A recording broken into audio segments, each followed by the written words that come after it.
There's a myth in a small mountain village about a tree that stands alone at the edge of a forest. The villagers call it the whistling tree.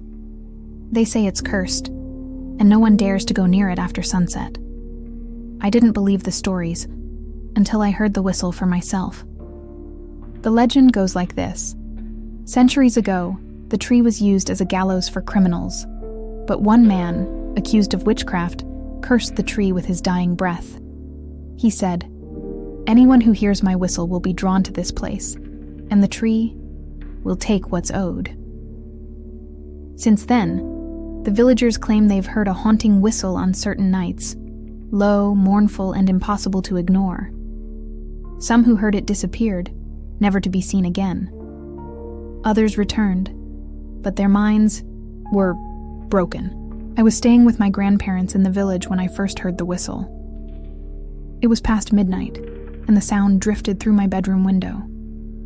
It was faint at first, like someone whistling far away, but it grew louder, more insistent. Against my better judgment, I grabbed a flashlight and stepped outside. The sound seemed to come from the edge of the forest, where the cursed tree stood.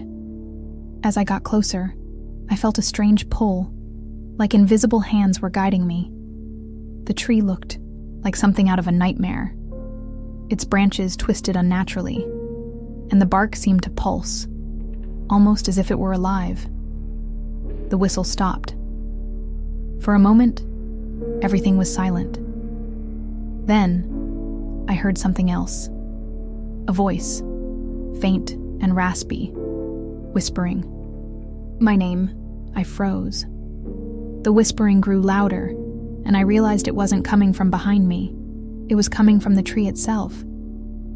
The bark began to shift, revealing grotesque faces trapped within the wood. Their mouths opened and closed, forming the whistle I had followed. Suddenly, the ground beneath me shifted, and I saw roots writhing like snakes.